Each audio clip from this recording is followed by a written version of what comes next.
No, this got that. Hey, what's up? This is Jameis Winston, and you're listening to my boy, Jay the What's going on, Plug. guys? Jonathan Taylor here, Indianapolis Colts running back, and you're listening to my boy Jay the Plug. Teal Tone, Lobster, there it is. Jay, I wish you guys many monies for many. Turn up. Ladies and gentlemen, I, of course, well, first off, welcome to another episode of Plugged In with Jay. I, of course, am your host, Jay the Plug, with one of the funniest comedians, one of the best storytellers I know out there, writer, actor, co-host of Dave Stone on their podcast called The Boogie Monster, voice of Bullet, a hilarious Netflix series called Paradise PD, and I mean, among so many other hats that you wear, man.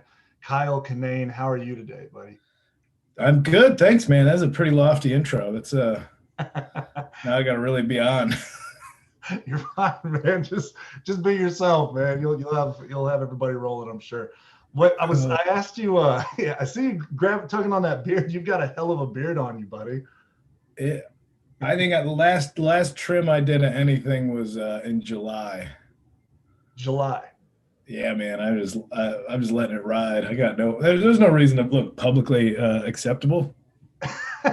So hold on. So how much did you trim though? Like, I mean, I probably had a beard like yours back in July. And it's grown that much since then? Yeah, I got what will grow out of my hair. I got a real Robert Duvall, George Costanza thing going on top. Gotta let the bangs hang, man. Yeah, man. Oh, there's no bangs, man. This shit's starting at the top of my dome. That's awesome. Yeah, it looks good, dude. Like, it's got the whole Letterman thing going. I like that beard. Yeah, the I don't give a shit anymore look. This day and age, it's everybody now, man. I think I've seen a couple ladies out there with beards like that going. Let it fly, ladies. All right. So I know you're a busy guy, so we'll get this started, man. I'm not busy. I told you I'm not busy. Got nothing going on. Nobody watching this knows that. I don't want to put on false pretenses, man. Okay, cool. One of the honest comedians out there. So when did you decide that you wanted to become a comedian? Ooh, man, I think I always I watched like Johnny Carson as a real little kid. Like I got in trouble in kindergarten because they're like, "What's your favorite TV show?" I'd be like, "Johnny Carson," and they were wrote to my mom like, "Why is he up that late watching TV?" And it was I think just I you're a little kid, so you don't know you don't know the definition of anything. And you watch Johnny Carson, you see like an actor would be on there, like, oh, they're from a movie. They act and they pretend to be somebody else in a movie, or here's the animal expert or whatever. But a comedian would come out and like, this is a comedian, and a guy would just come out and talk by himself, and people would laugh at it. As I was like, that got you on TV? Like, you don't play an instrument, you don't act like what? You're just a guy that is funny, and then you could just be that. Because as a kid, you're like, that's just the part. That's like a part of my personality. It's like, make jokes, people laugh, that's rewarding, but what do you want to be when you grow up? Oh, no, the guy who makes jokes, that's not a thing. And then I found out it was a thing, and from there on out, I think it was always somewhere in my mind. So you've thought about being a comedian since you were in kindergarten? That's great, man. That's excellent. So I mean, speaking of being a young man, deciding that you were just like a kid at that point, wanted to become a comedian, who would you consider your biggest influences? Well, it's weird when you're a little kid and your tastes are like, you haven't put any guardrails on your interests or your taste, or there's no like social parameters on what you like. You just like whatever you like. Like right. You like whatever music sounds good, not because this genre is cool or you can like whatever, and there's no judgment on it. It's a very pure form, like a pure time in your life. And like I said, I would watch these stand-ups, but they're always talking about like their wives or like, my wife. And I'm like, I don't know what wives are. And so as much as I liked whatever they were doing, I didn't really understand it. And then I think in high school, well, like when I was a little kid, I watched, like, me and my sister watched would quote the Tommy Davidson special all the time.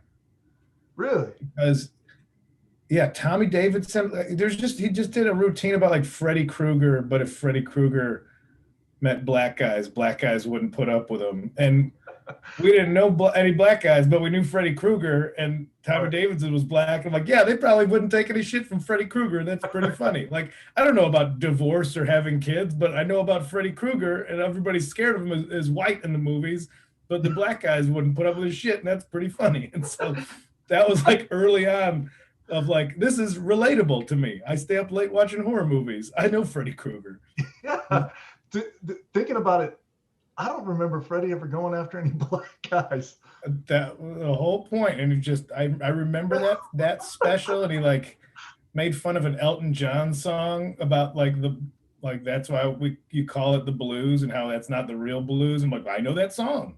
Right. And the way Tommy Davidson is singing it, those are much worse scenarios that you would have the blues. I understand Tommy Davidson.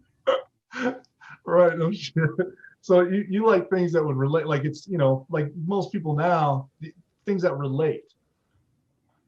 Yeah. Well, I mean, when you're, like I said, when you're a little kid, it was like Bill Cosby himself say, obviously what is now. But if you can go back to when you're 11 years old and Bill Cosby is making the funny sounds, yeah, and you're a kid, yeah, that's what's funny to you. And right. It's funny to adults too. It's interesting when you watch something that you laugh at and your parents are laughing at it as well. Mm-hmm. You kind of feel like, oh, I like adult things. Like they're laughing, I'm laughing. Now I'm on the same level as the adults. And then in high school, I think I saw Mitch Hedberg on a Rodney Dangerfield's Young Comedian special. Yeah. And that's when I'm starting to get into music, and like the stand-ups of that era were even further away because they were like blazers rolled up. And I know I'm supposed to say like Bill Hicks. And honestly, anytime I saw Bill Hicks when I was younger, I'm like, this guy's just real angry about Billy Ray Cyrus. And it's not really doing anything for me. Like, man, because I'm a teenager, I'm like, I just don't listen to Billy Ray Cyrus. You're a grown man. Just don't listen to it. Right. Just change the channel. Buy a different CD, dude. There's solutions to the things you're upset about. And then Mitch Hedberg looks like he got lost and wound up on stage. I was talking about a forklift lifting up a pit plug, like a crate of forks. And I'm like, I like this guy. I get this guy. This guy's just doing origami with words. I like his style. Yeah, right. Oh, so I've heard a lot of comedians go, drop in on open mics. Like there was one time I was we used to live in Texas, and we would go to the Funny Bone. And there was one time that Ron White just dropped in out of nowhere at, what was it? I think it was Esther's Follies, not the Funny Bone. It was Esther's Follies, I think is what it was. Oh, in Austin. Yeah. Yeah, in Austin. And so like they would do that, from what I've heard, to like keep your, your talent and everything sharp and everything keep rolling. With all this COVID shit going on, what have you been doing anything at all? Like do you do like stand up for your cat in your living room or anything? Like, oh man, I'm writing a lot of bits, but I'm getting real scared that when I go to perform them, it's just gonna sound like some Timothy McVeigh style manifesto. Because like that is the thing. Like when I lived in Los Angeles and things were normal, there was always a spot. Even with COVID, people are like, all right, we're doing an open mic in a park. Like they'll find a way to do it. And like, so you could start on Monday with a joke that sucks. And by Wednesday, whether you need to drop it or fine tune it. And then by Friday, you could have a joke that works. That's just practice. Sure. And so now there's been no checks and balances to these thoughts. I just write it down, and I'm the only approval process. I look at it, I'm like, yep, that's a good one. And then I've just been writing a lot of stuff, and I don't know if it's good or weird or scary, or I'm going to find out real soon though. That's another thing I was going to ask. Like, have you made any plans to start touring anytime soon? The dates, everything that's been rescheduled. The first thing that is sticking for right now, fingers crossed, I'm at Zany's in Nashville in June. And I've done like a handful of Zoom shows. I'll say that I've done like 2 shows in person since March, and a handful of Zoom shows. But I'm buying a van this week, like a Ford Transit that's converted with a bed and stuff in it, and I'm just gonna go out and kind of like camp and ride mountain bikes, and then see if there's a show going on in any city I'm passing through, and maybe I'll just be popping in on whatever outdoor shows are going on to just, like I said, try out some of these proclamations I've been putting in my notes folder on my phone, see if they're jokes yet. Because I don't want to go do my regular shows and people, tickets that have been postponed for however many year and change, Right. And like just do all new stuff that's not proven yet for people that paid full price tickets and have waited for them to come back. Like, you paid money to see a show, I want to give you a show. But if I can, I already keep ticket prices relatively low, because then I can guarantee, like, I can give you a $25 show. I'll do the same thing for $50. The show sucks. I do it for $25. It's a pretty good show. All right.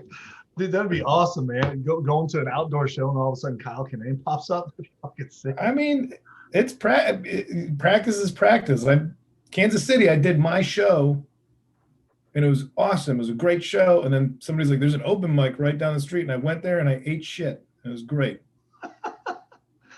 Man, when you say ate shit, what's so funny is my wife, she's from Greece. And first time it just brought back this funny memory to me is whenever I told her, oh yeah, that person ate shit. She's like, what?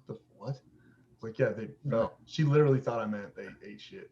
Like, so. Oh, the euphemism is shit. Yeah. What's the one? Was it Malacca? Is that the one? Is that the go fuck yourself? Malacca? Yeah. Yeah, but so I'll let her be like, hey, come in here. She won't come on camera. So yeah, we were trying to get some tickets. Well, I was trying to get some tickets for the December 3rd. You're supposed to be coming to Atlanta, and it kept kicking me out. So I was like, damn. I'm just wondering if last December, I don't even know anymore. It said for 2020, and then it says on this website that it's supposed to be scheduled for the following year, but I don't know. It doesn't sound like they really let you know. I honestly, I feel bad for all these promoters, and then, I even feel bad for like my showbiz handlers that are like, all right, we'll reschedule again. We're like, they're finally doing more work than ever, and they're not making any money. They're doing reschedule a show 3 times that I haven't done yet. If I don't get paid, they don't get paid. So they're doing 3 times the work for none of the money. They got it'll sharpen their I'll be back I'll be back hanging out the side of a van telling jokes, if that's how it's got to be. So that's great, man. That's a purist in the biggest sense of the form of the word. So I've been to a number of stand-up shows. Like we're big fans of stand-up comedy. Love it. So any opportunity that we try and go see some. Last one we went and saw, I believe, was Chris Porter at the Punchline. Connected to Landmark Diner in Atlanta, because that's where we're over in the Atlanta area. Okay. I've seen some pretty big assholes as hecklers, and I can't stand those people, man. But fuck, it's remarkable to see the way some comedians handle hecklers. How have you ever had any like rough hecklers out there, and like how do you handle them?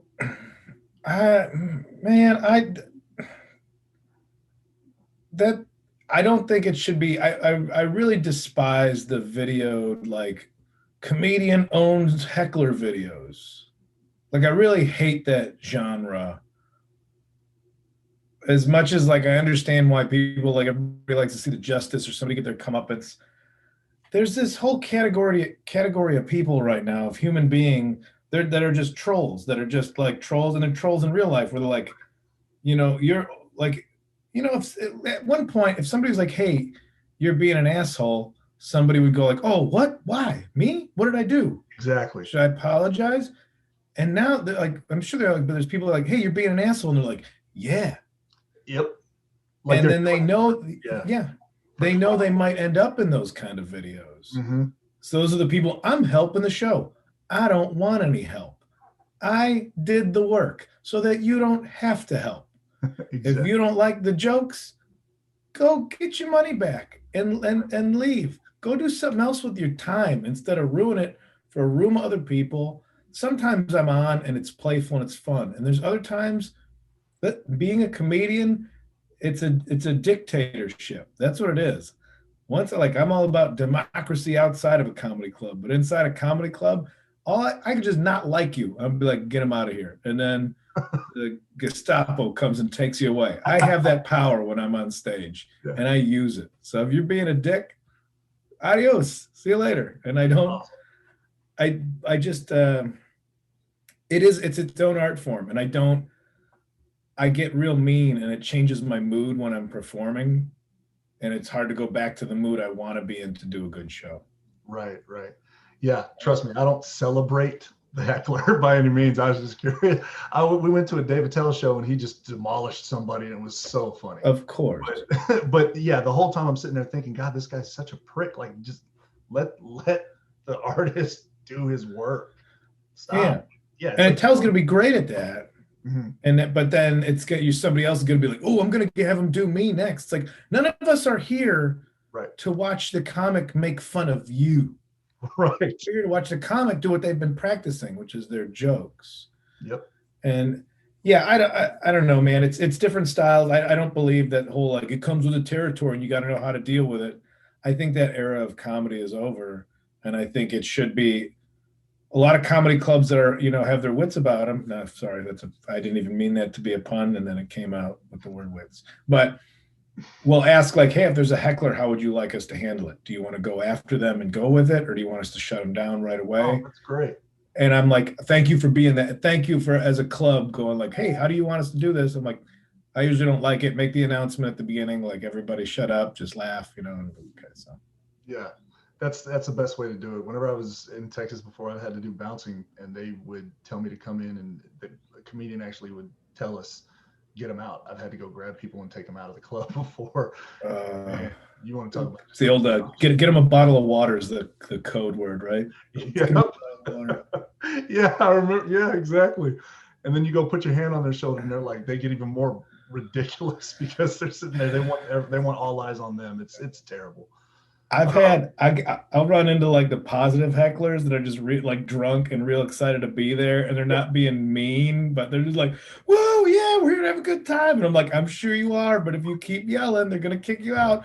All right, I'll stop yelling, buddy. Woo! I'm like, that's yelling. You say you're yelling, I'm gonna stop yelling, and now the bouncer's next to you, and I really want you to enjoy the show.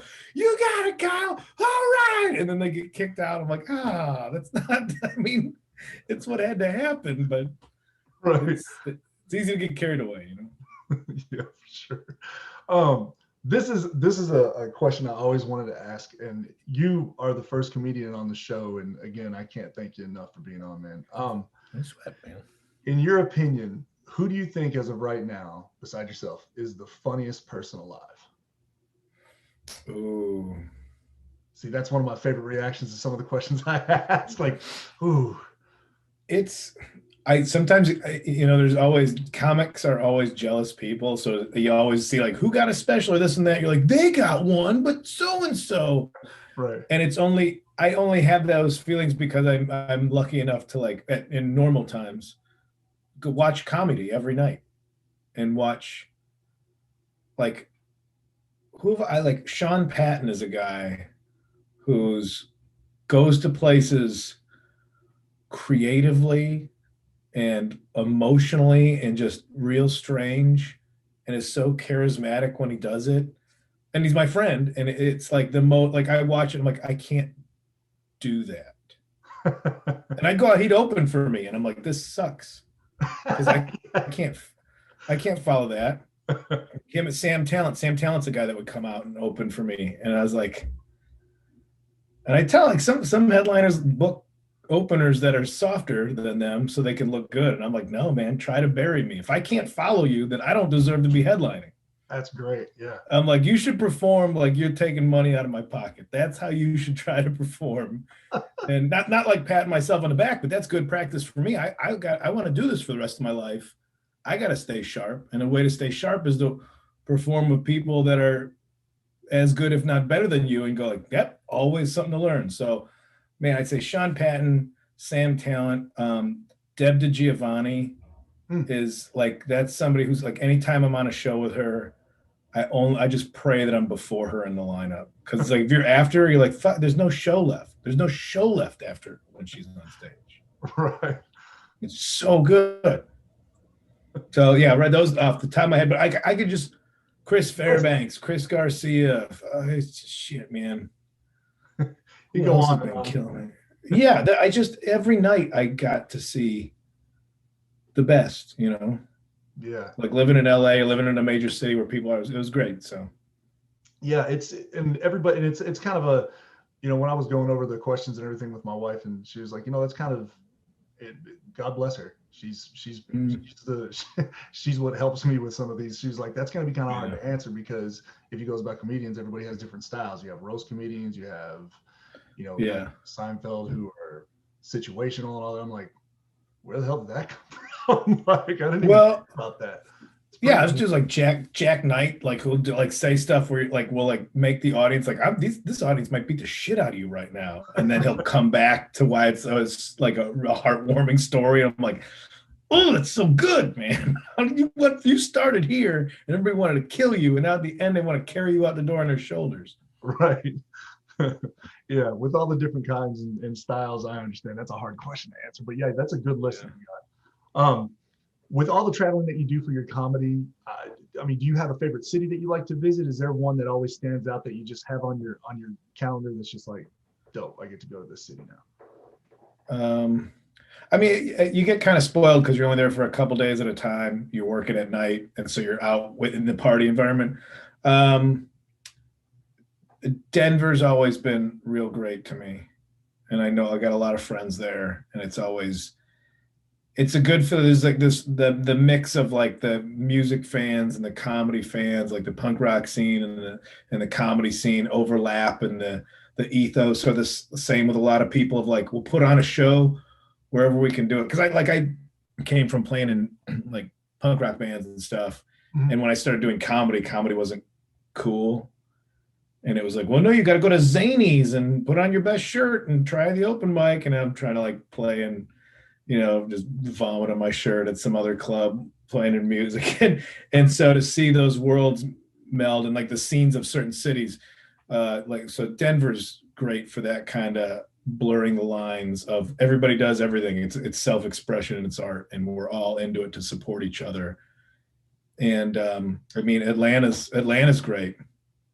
Atlanta and Athens are great. I recorded a special in Athens. Portland, I'm in Portland now. Portland's great. There's so many places where you could tell people are just making whatever art they're making, and they're making it for the sake of making art, not for fame. Yeah. Or fortune. Just like, well, I like making art. You like making art. Let's support each other. You know, I'm going to do a comedy show in a bike shop that also sells vegan mac and cheese or some shit, like just this folding over of all the different things. And I think there's a lot of places that are doing that. So any place with a strong creative scene like that's always been fun. Yeah, that's pretty cool. The way you mentioned that, it's serious. Like I've seen in Austin the same thing. Like I've walked past, like you said, in a bike shop. I've walked past a smoothie shop that had I can't remember what band it was, but I think it was like Modest Mouse or some big band. Wasn't that big at the time, but they were like doing some crazy show, and it became something. I was like, shit, I can't believe I missed that. But so another question: whenever you're up on stage, probably in your early days, because I don't think there's anything that you've done lately that could possibly bomb. Have you ever bombed on stage? Yeah, dude. Yes. It's great. Isn't it the best? Well, yeah, because it's like I tried new stuff and it didn't work. Awesome. The puzzle's never finished. Right. There's no imagine figuring something out and then it's easy, and then where's the challenge in doing it? And there's a risk. There's a risk if I'll embarrass myself, or like, oh, I got cocky. I just had these ideas written down. I'm like, I'll go up there and riff it out, and then I eat shit. And I'm like, oh, good. I needed that lesson. I got cocky and I got slapped back into place. Comedy's great for that. Yeah. Is there like a specific, like if you're up on stage and you can feel yourself just kind of just going down in flames, is there something that you kind of circle to try and bring everybody back? If if I'm like at a show, like a paid show, like I'm on the road, I'm doing a headlining show, that set's usually locked more or less. I mean, the parts can move around, but those are the jokes that I know work because, like I said, those are people that paid money. Mm-hmm. You deserve the best I can give you at that moment in time. Right. But it's like when I was in LA and just doing spots, like if I got 10 minutes and I was there 2 weeks ago, I'm not going to tell them because it's usually the same comics, it's the same bartender, it's the same locals that like to hang out at that show. If I know a joke worked for those people 2 weeks ago, I'm not going to do it again. I'm like, nope, I'm bombing because I wrote stuff and it's bad. Right. And then tomorrow I'm going to go do it again. And if I bombed one night, like you wear that feeling around the whole day, the next day, and you gotta go do another show. Like it's like taking a shower. Like I gotta wash the stink off. Right. That's set. So it urges you to go work on it even more. So yeah, that's awesome, man. Use the rough stuff into getting even better. I get it. I always ask this question to some of my guests. I know in your profession, I'm sure you have a ton of memories and some awesome things that have happened. I mean, do you have anything that stands out? Like if you were going to tell, pretty much just asking, do you have anything that has happened in your career, in your travels, or anything that stands out above the rest as like one of your favorite memories? Well, the bad stuff stands out. The bad stuff cuts deeper in the memories, but yeah, now it was 2 summers ago.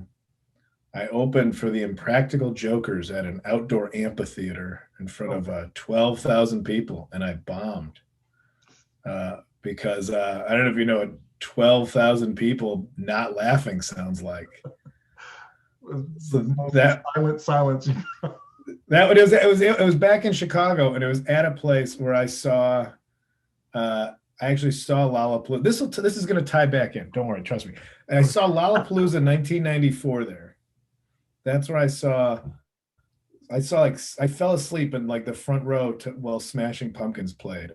And I told that story thinking it would be a humorous anecdote. Like, it's amazing to be here. I actually was sitting in that seat and I fell asleep to Smashing Pumpkins. And a woman who was like walking in that section with 2 beers just goes, "Fuck you. That was a good show." And I was like, that wasn't even the point of my story. It was more about and that was at the beginning of my set, and I didn't get better after that. I was just like, I used her as a reputation. I'm like, you paid for the front row tickets, and you're scum. So now I can only imagine who's in the cheap seats here, and that was unprofessional of me. I didn't know how to block that out and move forward because I think I'm sometimes maybe too vulnerable when I'm on stage, hence the not wanting to interact with hecklers because I get mean. So, but it was weird because the great thing that kind of just hit me yesterday was at Lollapalooza 1994 was when the Breeders played. I don't even know the band, the Breeders. I've heard of them. Remember them? So Kim Deal, she was from the Pixies. I found out about them because I was a big Pixies fan. I love the Pixies, this monumental alternative rock band of the last 30-some years. And the singer, Frank Black, like a couple weeks ago on Twitter was like, "Man, this new Kyle Kinane album's great." And I was just like, "Wait, what? You're Frank Black?"